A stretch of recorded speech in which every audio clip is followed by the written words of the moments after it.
नमस्ते, यहाँहरूलाई मेरो नेपाली किचनमा स्वागत छ। आज म यहाँहरूमाझ आटाबाट बनेको नयाँ र मिठो खाजाको रेसिपी लिएर आएकी छु। हामीले घरमा बस्दा सधैँ आज के खाजा खाने होला भनेर सोचिरहेको हुन्छौँ। त्यसरी नै यो गहुँको पिठोबाट पनि हामीले मिठो मिठो खाजाहरू बनाएर खान सक्छौँ। त्यस्तै सजिलैसँग बनाउन सकिने यो मिठो खाजा आज हामी ट्राई गरौँ है त। यसको लागि मैले एउटा बोलमा 2 कप आटालाई लिएकी छु।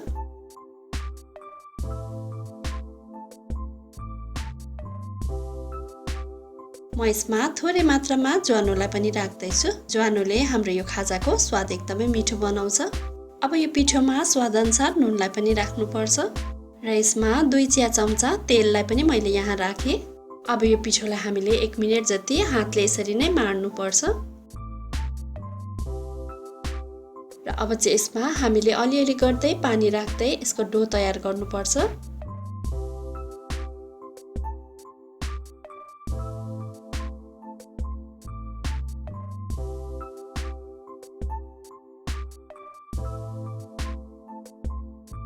अब यहाँ मुसेर डो तयार भइसकेको छ। यो चाहिँ हामीले रोटी बनाउने जस्तै डो तयार गर्नुपर्छ। अब यसलाई म छोपेर केही बेर रेस्टमा राख्छु। र अब चाहिँ ग्यास अन गरेर एउटा कराई अथवा प्यानलाई बसाउनु पर्छ। र यो प्यान तातेपछि म यसमा 1 चम्चा जति तेललाई राख्दैछु। अब तेल तातेपछि मैले यसमा सानो चम्चाको आधा चम्चा जिरालाई फुराएँ। र यसमा मसिनो गरी काटेको अलिकति अदुवालाई पनि मैले फुराएँ।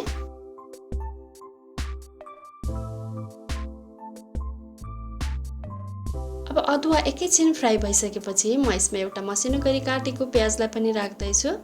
स्वादअनुसार काटेको हरियो खुर्सानीलाई पनि मैले यसमा राखेँ। अब प्याजलाई एकैछिन चलाउँदै भुट्नुपर्छ।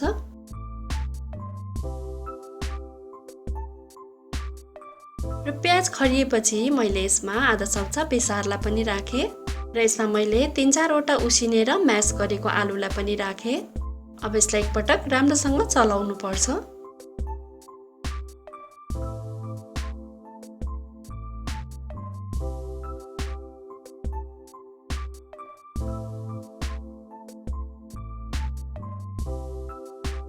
र अब चाहिँ म यसमा स्वादअनुसार नुनलाई राख्दैछु।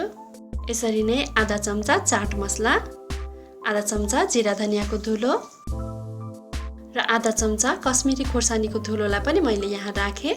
अब यो सबै मसलाहरूलाई राम्रोसँग चलाउँदै मिक्स गर्नुपर्छ र मिडियम फ्लेममा यसरी नै चलाउँदै यसलाई केही बेर भुट्नुपर्छ।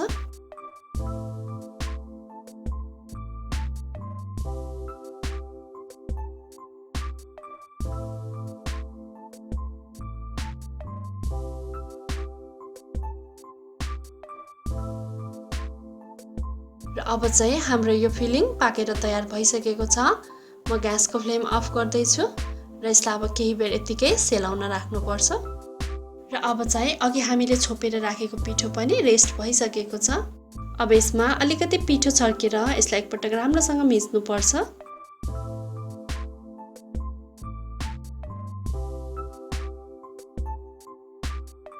र यसबाट अब हामीले रोटी बनाउने जस्तो सानो सानो पिठोको डल्लोलाई लिनुपर्छ र यसलाई हातमा लिएर बिस्तारै यस्तो चेप्टो बनाउँदै यसरी बुढी औँलाले यसको भित्री भागलाई यसरी खोपिल्टो बनाउँदै हामी यसलाई फिजाउँदै जान्छौँ।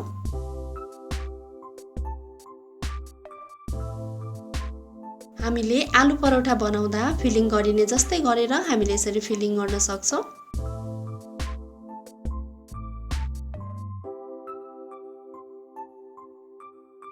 अब यो अघि हामीले सेलाउन राखेको फिलिङलाई मैले यसमा भरिसकेकी छु। अब यो छेउछेउको भागलाई हामीले यसरी मुजा बनाउँदै एकै ठाउँमा ल्याएर यो फिलिङलाई पुर्नुपर्छ र यसलाई बिस्तारै मिलाउँदै हामीले हातमा घुमाउँदै यसको यो गोलो बनाउनु पर्छ।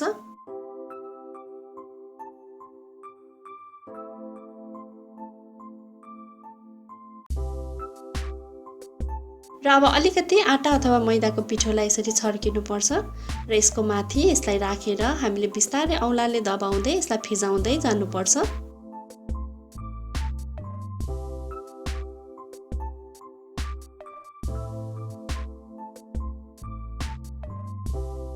सबैतिर यसरी मिलाउँदै फिजाउँदै गएपछि हाम्रो यो बनाउने खाजा यस्तो आकारको बन्छ। अब यसलाई हामीले धेरै मोटो अथवा धेरै पातलो बनाउनु हुँदैन, यतिकै साइजको बनाउनु पर्छ। अब यसरी बनाइसकेपछि म यसलाई एउटा प्लेटमा राख्दै जान्छु र यसरी नै हामीले सबै बनाएर यसरी तयार गर्न सक्छौं। र अब चाहिँ ग्यासमा एउटा प्यानलाई तताउनु पर्छ। अब प्यान तातेपछि म यसमा तेललाई राख्दै छु। तेल चाहिँ हामीले यसलाई डुब्ने गरी राख्नु पर्दैन, अलिकति राखे पुग्छ। अब तेल तातेपछि म यसमा एउटा एउटा गर्दै यो खाजालाई राख्दै जान्छु।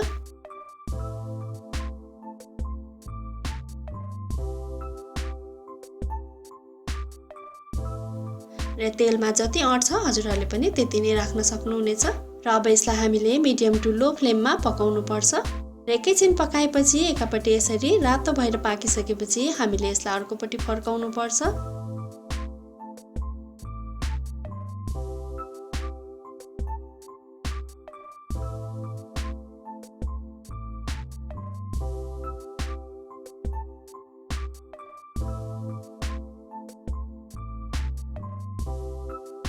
अब यसरी नै हामीले यसलाई दुवैतिरबाट पल्टाइ राम्रोसँग पाक्ने गरी पकाउनु पर्छ।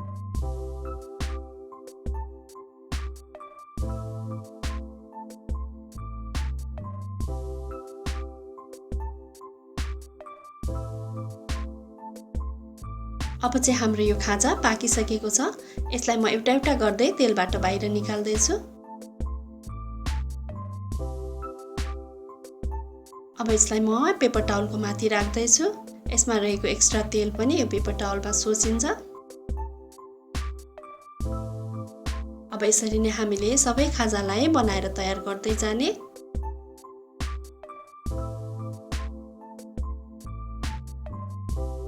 अब यसलाई म हजुरहरूलाई काटेर पनि देखाउँदै छु।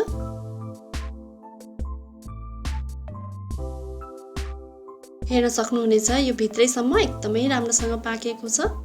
अब यसलाई हामीले आफूलाई मन परेको अचार अथवा सससँग डिप गरेर खान सक्छौं।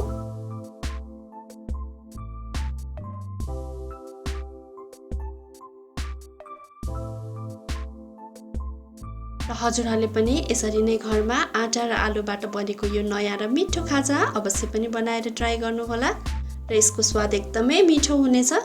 आशा छ यहाँहरूलाई मन पर्नेछ। यहाँहरूलाई मेरो भिडियो कस्तो लाग्यो, मन पर्यो भने लाइक, कमेन्ट र शेयर अवश्य पनि गरिदिनु होला।